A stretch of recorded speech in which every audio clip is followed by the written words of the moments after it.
ಅಲ್ಲ, ನಾನು ಪ್ರಶ್ನೆ ಸಿಂಪಲ್ ಏನು ಅಂದರೆ, ಈಗ ನೆಕ್ಸ್ಟ್ ನೀವು ಯಾರೋ ಮತದಾರರ ಮನೆಗೆ ಹೋದಂಥ ಸಂದರ್ಭದಲ್ಲಿ ಮತದಾರರು ಕೇಳ್ತಾರೆ, ಇಲ್ಲ ರೀ BJP ಆಲ್ರೆಡಿ ಇದೆಯಲ್ಲ ಅಂತೇಳಿ, ನೀವು ಕನ್ವಿನ್ಸ್ ಮಾಡ್ಲಿಕ್ಕಾದ್ರೂ ಒಂದು ರೀಸನ್ಸ್ ಬೇಕಲ್ಲ ನಿಮ್ಮ ಹತ್ರ ಅಂತ ನಾನು ಹೇಳ್ತೀನಿ ಸರ್. ನಾವು ಕನ್ವಿನ್ಸ್ ಅವರಿಗೆ ಹೆಂಗೆ ಮಾಡಬೇಕು ಅದು ಆಮೇಲೆ ವಿಚಾರ ಮಾಡ್ತೀವಿ. ಇವಾಗ ನಾವು ಏನು ಮಾಡ್ತಾ ಇದ್ದೀವಿ, ನಾವು ಅವರಿಗೆ ಫ್ಯೂಚರ್ ತೋರಿಸ್ತೀವಿ. ಹಿಂದಿಂದನೂ ಇವತ್ತು ಈಗ ನಡೆಯೋದನ್ನ ಅಷ್ಟೇ ನಾವು ಹೇಳ್ಕೊಡ್ತೇವೆ. ವೋಟ್ ಹಾಕೋದು ಬಿಡೋದು ಅವ್ರಿಗೆ ಬಿಟ್ಟಿದ್ದು, ಅವ್ರವ್ರಿಗೂ ಸಂಬಂಧ ಅದು, ನಮಗಲ್ಲ. ನಾವು ಒತ್ತಾಯನೂ ಮಾಡಲ್ಲ.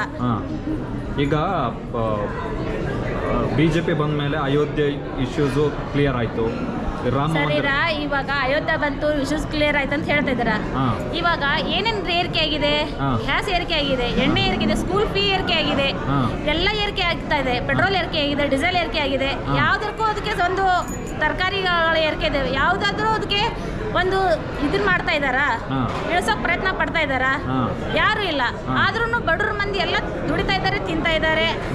ಅವರು ಅರ್ಧ ಕೆಜಿ ತಂದಿರೋರು ಪಾವು ಕೆಜಿ ತರ್ತಾರೆ, ಪಾವು ಕೆಜಿ ತರೋರು ಪಾವು ಕೆಜಿ ತರೋರು ಅರ್ಧ ಪಾವು ಕೆಜಿ ತಂದು ಬಡವ್ರನ್ನ ತಿಂತಾ ಇದ್ದಾರೆ.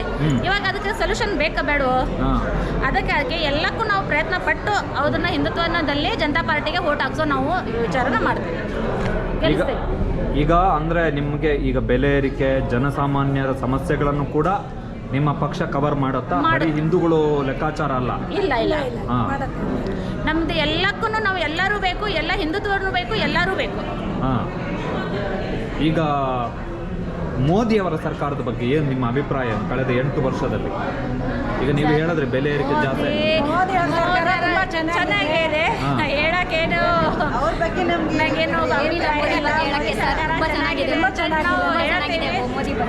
ಮೋದಿ ಏನ್ ಹೇಳ್ಬೇಕು ನಮಗ್ ಗೊತ್ತಿಲ್ಲ. ಈಗ ನೀವು ಬೆಲೆ ಏರಿಕೆ ಬಗ್ಗೆ ಹೇಳಿದ್ರೆ ಗ್ಯಾಸ್ ಬೆಲೆ ಏರ್ತಾ ಇದೆ ಸರ್. ಈಗ ಮೋದಿ ಮೊನ್ನೆ ಗ್ಯಾಸ್ ಸಬ್ಸಿಡಿನ ಮಾಡ್ದನಾ? ಅವನೇನ್ ಮಾಡ್ದ ಮೋದಿ ಅವರು ಮೋದಿ ಗ್ಯಾಸ್ ಯಾರು ತಗೊಂಡಿದ್ದಾರೆ ಅವ್ರಿಗಷ್ಟೇ ಸಬ್ಸಿಡಿ ಮಾಡಿದ್ರು, ಹೌದಾ? ಈಗ ಎಲ್ಲರ ಮನೇಲಿ ಗ್ಯಾಸ್ ಇದೆ. ಮೋದಿ ಬಂದ ಮೇಲೆ ಅವ್ರು ಕೊಟ್ಟಿದ್ದು ಗ್ಯಾಸ್ ಅದು. ಅದಕ್ಕೆ ಮುಂಚೆ ಕೊಟ್ಟಿದ್ದು ಗ್ಯಾಸ್ಗಳಿಗೆ ಅವ್ರಿಗೆ ಯಾರು ಸಬ್ಸಿಡಿ ಕೊಡಬೇಕು? ವಿಚಾರ ನೀವು ಹೇಳಿ. ಈಗ ನಾವೇನು ಹೇಳಲ್ಲ, ಉತ್ತರ ಅವ್ರ ನಿಮ್ಮ ಹತ್ರನೇ ಇದೆ. ಅಲ್ಲ, ನಾನು ಕೇಳ್ತಾ ನೀವೆಲ್ಲರೂ ಒಪ್ಪಿಗೆ ಕೊಡಿ, ನಾವೊಬ್ರು ಹೇಳಲ್ಲ. ಸ್ಕೂಲ್ಗೂ ಕರೋನಾ ಬಂದು ಸ್ಕೂಲ್ಗೆಲ್ಲ ಹಾಲಿಡೇ ಕೊಟ್ಟರು. ಯಾವಾದರೂ ಮೋದಿಗಳು ಸ್ಕೂಲ್ ಇದು ಫೀನ ಕಟ್ಟಬಾರ್ದು ಅಂತೇಳಿ ಏನೋ ಆಪರೇಷನ್ ಕೊಟ್ರ? ಏನು ಕೊಡ್ಲಿಲ್ಲ, ಕಟ್ಟಲೇಬೇಕು ಅಂತೇಳಿ ಹೇಳಿದ್ರು. ಮತ್ತೆ ಆನ್ಲೈನ್ ಕ್ಲಾಸಸ್ಗಳು ತಗೊಂಡ್ರು. ಆದ್ರೂ ಸ್ಕೂಲ್ಗೆ ಹೋಗ ಎಲ್ಲ ಮಕ್ಕಳು ಕಲಿತವಾ? ಮತ್ತೆ ಸ್ಕೂಲ್ ಫೀ ಕಟ್ಟಿದ್ರಲ್ಲ. ಕೇಳ್ತಾ ಇರೋದು ನಿಮಗೆ, ಈಗ ನೀವು ಬೆಲೆ ಏರಿಕೆ ಇಶ್ಯೂಸು ವೆರಿ ಇಂಪಾರ್ಟೆಂಟ್ ಅಲ್ವಾ? ಈಗ ಮತ್ತೆ ಹಿಂದೂಗಳು ಅಂತ ಹೇಳಿದ್ರೆ, ಹಿಂದೂಗಳು ಅಂದ್ರೆ ಅವರು ಕೂಡ ಊಟ ಮಾಡಬೇಕು, ಅಡಿಗೆ ಮಾಡಬೇಕು, ಮನೆಯಲ್ಲಿ ಅವ್ರ ಮಕ್ಕಳು ಸಂಸಾರ ಮಾಡಬೇಕು. ಅದಕ್ಕೆ ಜಾತಿ ಧರ್ಮ ಏನು ಬರಲ್ಲ ಜೀವನಕ್ಕೆ. ಇಂತಹ ಸಂದರ್ಭದಲ್ಲಿ ಸರ್ಕಾರದ, ಈಗ ನೀವು ಹೇಳಿದ್ರೆ ಗ್ಯಾಸ್ ಬೆಲೆ ಏರಿಕೆ ಆಗ್ತಾ ಇದೆ, ಬೆಳೆ ತರಕಾರಿ ಬೆಲೆ ಎಲ್ಲ ಜಾಸ್ತಿ ಆಗ್ತಿದೆ, ಜೀವನ ಕಷ್ಟ ಆಗ್ತಿದೆ, ಶಾಲೆ ಅಂತ.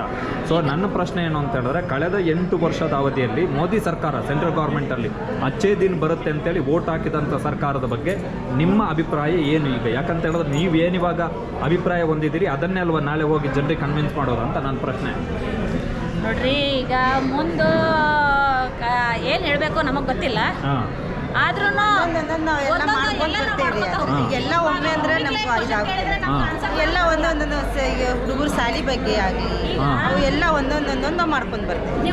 ಅಂದ್ರೆ ಹೇಳಿ, 10 ಥರದ್ದೆಲ್ಲ ಒಂದೇ ಊಟದಲ್ಲಿ ಇಟ್ಟು ನೀವೆಲ್ಲರೂ ತಿನ್ನಂತ ಹೇಳಿದ್ರೆ ಆಗಲ್ಲ. ಏನ್ ಬೇಕು ಒಮ್ಮೆ ಮಾಡಕ್ ಹೋದ್ರೂ ಆಗೋದಿಲ್ಲ. ಸ್ಟೆಪ್ ಬೈ ಸ್ಟೆಪ್ ನಾವು ಒಂದೊಂದೊಂದು ಮಾಡ್ಕೊಂಡ್ವಿ ಅಷ್ಟೇ ನಮ್ದು ಇದನ್ನು. ಅಲ್ಲ, ನಾನು ಕೇಳ್ತಾ ಇರೋದೇನು ಅಂದ್ರೆ, ಈಗ ಅರ್ಥ ಆಯ್ತು. ಈಗ ಅದಕ್ಕೆ ಉತ್ತರ ಕೊಡೋಕೆ ನಮ್ಮ ಹತ್ರ ಅದಕ್ಕಿಲ್ಲ. ನಾವು ಏನ್ ಮಾಡ್ತೀವಿ ಅದು ಮುಂದೆ ನಾವು ಮಾಡಿದಾಗ ನಾವೇ ಉತ್ತರ ಹೇಳ್ತೇವೆ. ನಾವೇ ಕರೆದು ನಿಮಗೆ ಉತ್ತರ ಕೊಡ್ತೇವೆ. ಕ್ವಶನ್ ನೀವು ಅವಾಗ ಕೇಳಿ ನಾವೇ ಉತ್ತರ ಕೊಡ್ತೀರಾ ಆಮೇಲೆ. ಈಗ ಬೊಮ್ಮಾಯಿ ಸರ್ಕಾರ, ಕರ್ನಾಟಕದಲ್ಲಿನ BJP ಸರ್ಕಾರದ ಬಗ್ಗೆ ನಿಮ್ಮ ಅಭಿಪ್ರಾಯ ಏನು? ಫೈನಲಿ ಒಂದು ಕ್ಯಾಶುವಲ್ ಆಗಿ ಹೇಳೋದಾದ್ರೆ, DKC ಸಿದ್ದರಾಮಯ್ಯ ಸರ್ಕಾರ ಕಂಪೇರ್ ಮಾಡಿದ್ರೆ ಬೊಮ್ಮಾಯಿ ಸರ್ಕಾರ ತುಂಬ ಚೆನ್ನಾಗಿದೆ. ಅಲ್ಲ, ಚೆನ್ನಾಗಿದೆ ಅಂದಮೇಲೆ ಪರ್ಯಾಯ ಪಕ್ಷದ ಅವಶ್ಯಕತೆ ಇರಲ್ವಲ್ಲ ಕ್ಯಾಶುವಲ್ ಆಗಿ? ಅಲ್ಲ, ಪಕ್ಷ